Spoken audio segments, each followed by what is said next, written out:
Welcome to Coruzant Technologies, home of the Digital Executive Podcast. Welcome to the Digital Executive. Today's guest is Tim Danks. Tim Danks is the Vice President, Risk Management and Partner Relations at Huawei and is responsible for understanding and managing business risks in the context of cybersecurity and privacy across Huawei, USA businesses, and toward external stakeholders. Further, he is responsible for developing and enhancing partner relationships towards key external stakeholders across academia, channels partners, industry, and suppliers, utilizing his broad understanding of Huawei's local and global business operations. Mr. Danks joined Huawei's USA operations in 2009, holding various senior level positions in Huawei's carrier network and consumer products businesses covering operations, cybersecurity, and risk management, and Huawei's customer-facing solutions and services. Most recently, Mr. Danks has driven a program to operationalize the NIST cybersecurity framework as an organizational assessment model for Huawei's consumer-facing cloud services, operations, and platforms globally.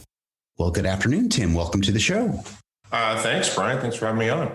Absolutely, Tim. This is exciting. We're both in the tech space, and we definitely have some good questions for you today. And we want to kind of learn your story and learn where the technology is going. So we're going to jump right into the questions. You've got quite the background in tech and telecommunications as a security expert, and now you're the Vice President, Risk Management and Partner Relations at Huawei. Could you share with our audience what drives you and what has contributed to your success? Oh, well, I think I've always had an interest in technology, so it's always important to be interested in what you're doing. I went to a tech school right out of college and worked as an engineer on the first generation of cellular. That's 1G, not 5G, but 1G, quite a while ago. I've always been a bit of a tech geek, so kind of driven by curiosity and cool tools and so on. And I've been fortunate enough to always be able to leverage the past experience, common sense approaches. Engineering led into kind of a services role, led into kind of risk management and cyber and privacy. So it all just kind of helped along the way. And I think in the most recent years, Huawei's allowed me the opportunity to leverage that over the last 11 years or so. That's great. I appreciate the background, the story, and it helps others that are looking to get into this field or that are in this field on some, not necessarily shortcuts, but the best path to growing their career. So thanks again. And Tim, we're going to jump into this question that has, for a whole year now, this pandemic, right? We've all had to shift. We've all had to pivot. Could you just share with us what you're doing to help your organization stay relevant in this economy? Yeah, sure. Huawei is a communications company, a tech company. So, we recognize the value of communications. And I think, we were early adopters to the challenges. Our headquarters is in China. So, of course, there was some impact there right away. And we had to adapt our supply chains to the new normal. But we also already had quite a mobilized workforce, a very cloud-centric company. So, able to shift fairly rapidly. I think one of the things that we did was we moved online communications very quickly. We already had a lot of video conferencing facilities and things. So that gave us a bit of an advantage. But combine that with a mobile work environment and then, all these online tools that became available pretty rapidly and have developed things such as Zoom and Teams and so on. So I think this shift has happened pretty quickly for most companies. Maybe we just had a little bit of advantage there. We've also moved a lot of our outward efforts towards our customers and with our third-party partners and so on has really been shifted to kind of online forums. To get our messaging across and so on, webinars, video series, things like that. So, but along the lines, we've had to identify ways to work more efficiently and effectively across the organization, and kind of streamlining the process to support this kind of hybrid work environment. And I don't think this environment is going to go away anytime soon. I think we're going to see some form of it remain even after, everybody's vaccinated. We've kind of gone through these process. I think companies are finding efficiencies and better ways of working through all of this. Absolutely. We've certainly, I think, have advanced the innovation needle at least 2, 3, 4, even 5 years, some people say, due to the pandemic, forcing people and businesses to shift and come up with creative ways to meet customer needs. So appreciate your share on that. And Tim, this is a technology platform, so I'm going to get into tech a little bit. Are you looking at or leveraging any new emerging tech within the smartphone space? Anything non-proprietary you might be able to share with us? Well, yeah, certainly there's a ton of things going on. Smartphones have been evolving, over many years, but the pace of evolution is just getting, faster and faster. Our most recent release, our X2, is a foldable smartphone, that folds flat without the curve and so on. It's quite impressive, but I think there's so many things going on in tech and all of them kind of cross into the smartphone space to an extent. Things like AI and obviously 5G is enabling a lot of things, and then this explosion of IoT that's happening. It's incredible.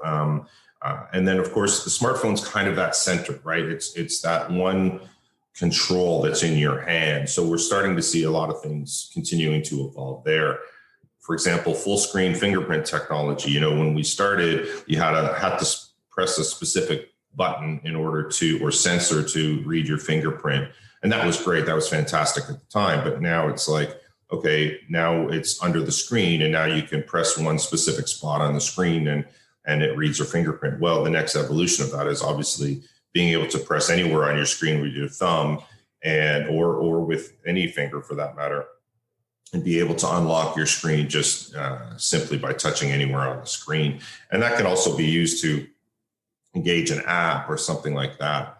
And then from a display technology, 3D and holographic displays are in the not too distant future. The ability to project a 3D like image or a holographic image from your smartphone is not that far off. There's technology already happening today. We've seen some examples from other companies for larger scale type of implementation, but it might actually be a little bit easier to control and manage on a smartphone at that size. So we're going to see some evolution of that as time goes on. I think that there's obviously a lot of health opportunities. We've seen technology such as things like smartwatches and so on to read different things, but there's also technology for the smartphones themselves. As an example, one of the things that Huawei's doing is some of our phone models have infrared technology that can be used to read your temperature or the temperature of something around you. But that's a great implementation for us looking today in the pandemic of being constantly, considering, do we have a temperature, and you can just, read it. And that could be applied and connected with apps and other tools to better manage and understand things like pandemics or other health issues for that matter.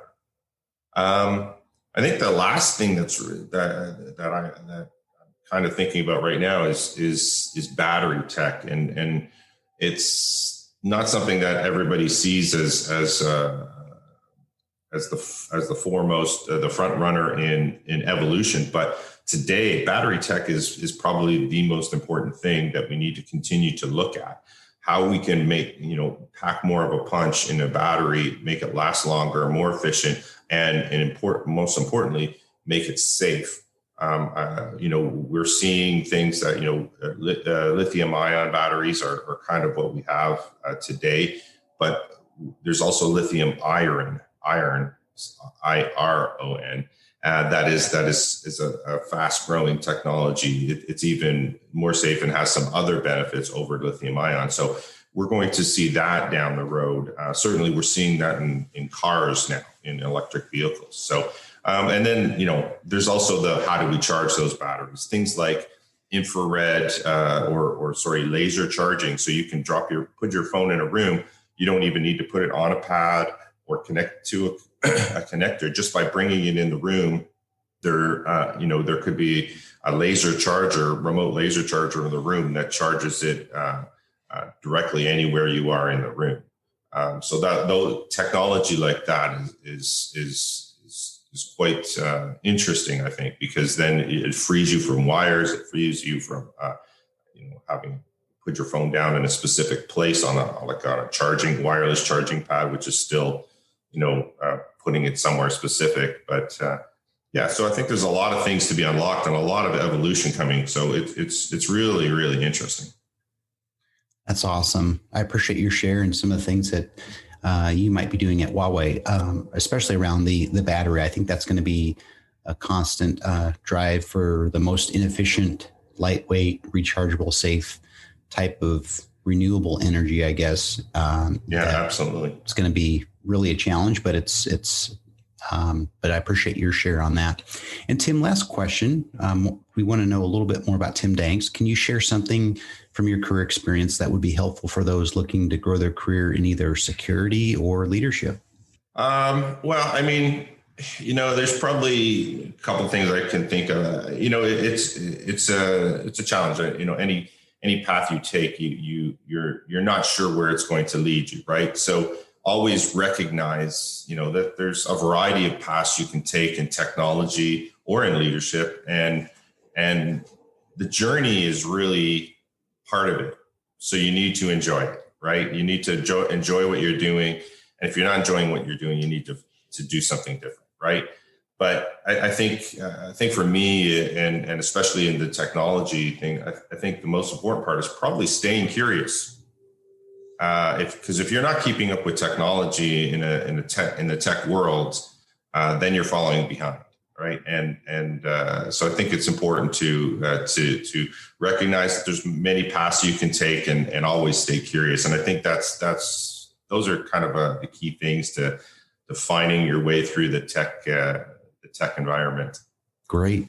Tim, I really appreciate you sharing that. Like I said, we've got a large global audience, and I know somebody in the audience will certainly take that to heart, and it'll help them in their career. So, Tim, I just want to let you know it was a pleasure having you on the show today, and I look forward to speaking with you real soon.